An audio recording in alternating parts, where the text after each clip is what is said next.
Hi, Tim. Stuck.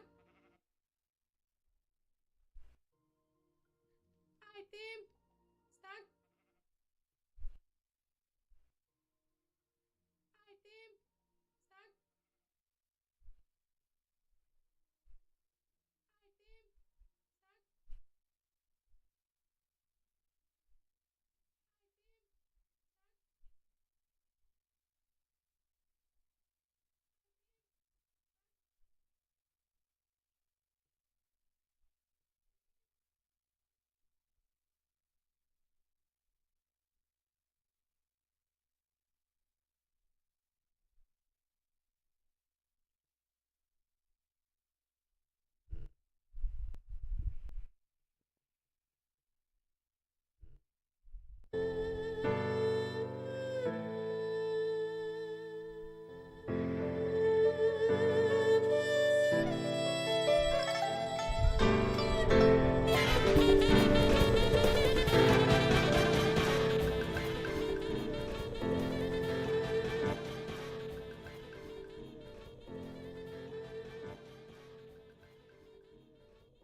will have to keep an eye on, especially after an initial mid-shove or a main control. Fancy have got a pretty slow comp outside of the burstiness of the KO and the Neon.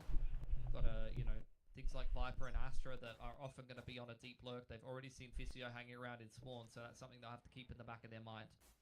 Knifing towards A main early on here for Fancy to try to deny some information to Trinity, and in the meantime, they're walking straight up through elbow.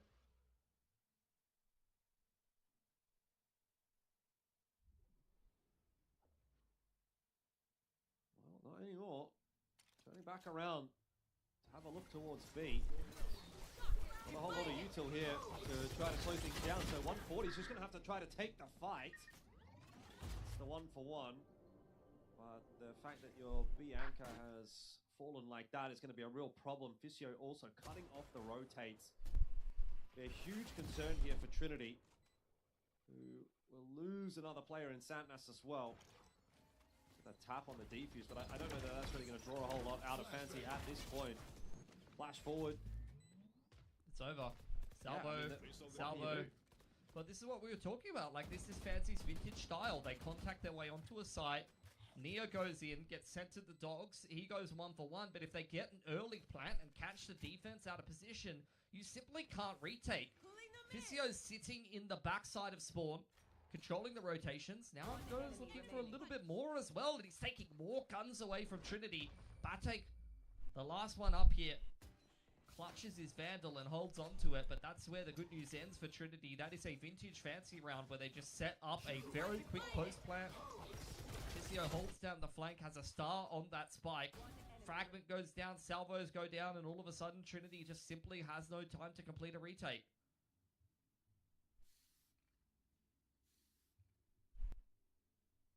Fancy already offering us a little bit more of a competitive look at this map early on in the piece than what we had kind of seen for map 1 and map 2.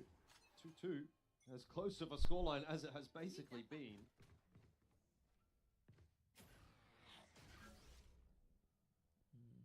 Knife reveals, yes I can. Decoy goes looking for a pick, and Tailwind's back away.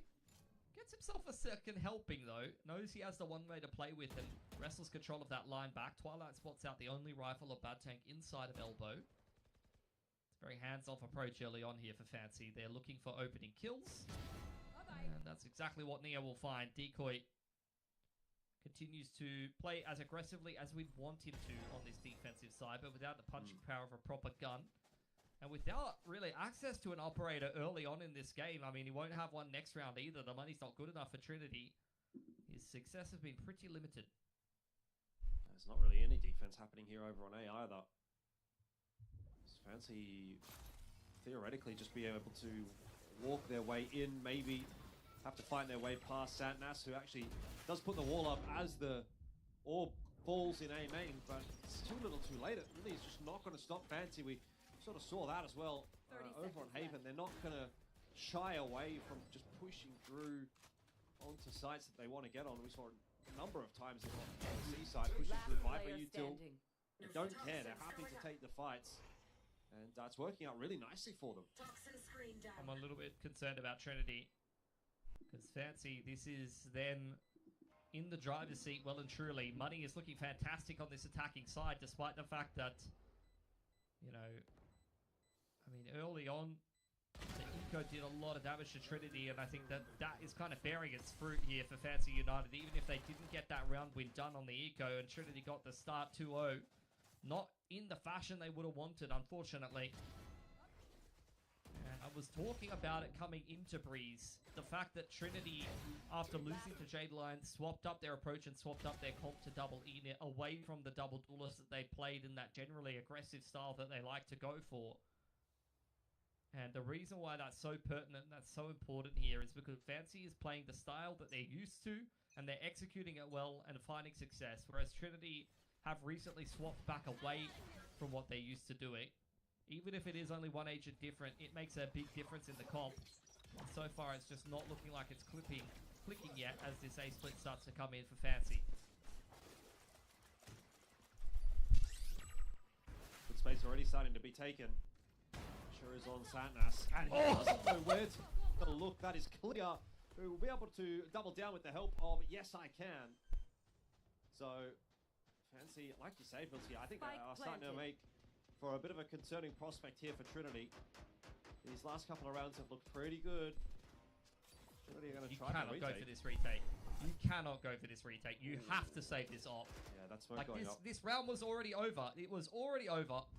You've got a pit, you've got a reckoning to play with. Like, you cannot continue this downward spiral as Trinity. The money is fantastic for Fancy United. You know, extra guns taken away. It's not really much of a muchness at this point.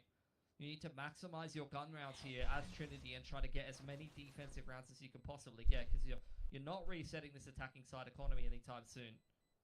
If they threw away their guns going into that retake, I dare say that this game would be long gone, and it's already not looking good as it is.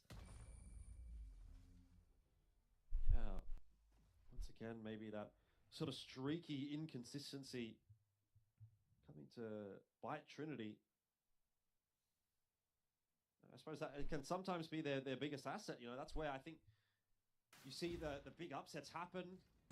They can put together a few maps that they just play like they did on Fracture.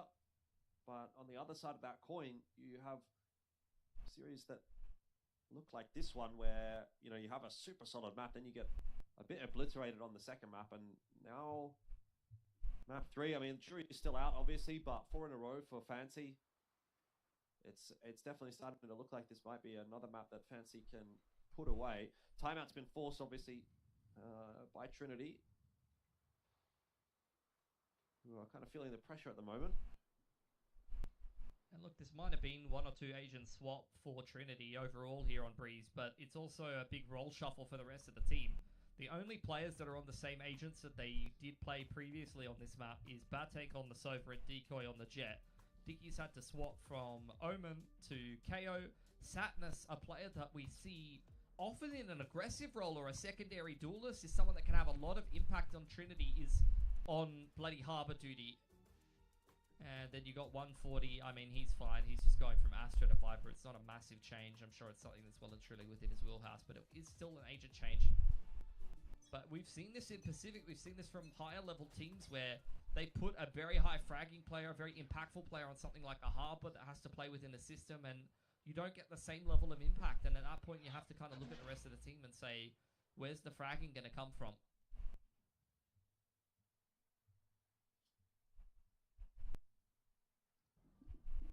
Santnas, hopefully, in this round.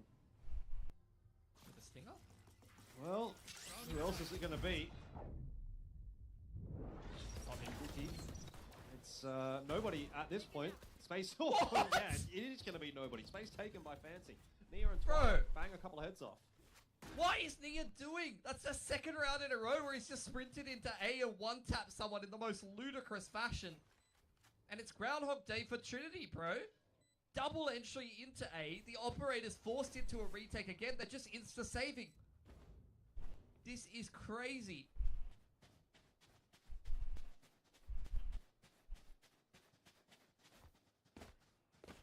It's tough to play against if you're Trinity, that's for sure. Poison toxins going up. Just getting your head banged off. It's like you're Something playing a like a ranked timeout game too. where, like, A is just a leak, you know? It's Yeah. like, oh, I'm retaking A again. Oh, I'm saving. Well, this round's Yeah. unwinnable. Yeah. The enemy Neon just one-tap 2 people. It's over. Except a little bit of different stakes here for a Trinity who, if they get knocked out, will be any hope for Mongolia at having some representation in Tier 1, unfortunately, being falling to the wayside. On 37 health, Nia does this. What is that? That is disgusting, man. Here we go again, round 8 for Trinity. This time they've gone, well, A is a leak. Let's put the operator there. Let's see if that helps.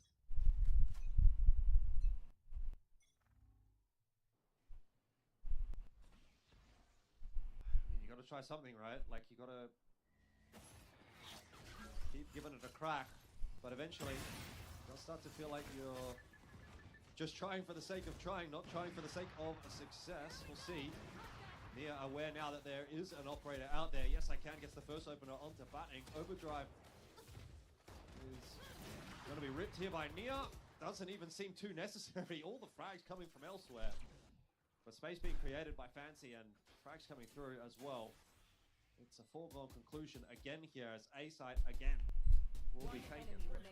Oh, bro, this is disgusting, man. They're just getting one tap through smokes every round. I mean, I knew it was a two. I know it was a 2-on-5 at that point, but fucking hell, man, this is Yeah. crazy. Yep. Like, this is just untenable. 140 goes 1 for 1. 6 and 2 for Fancy.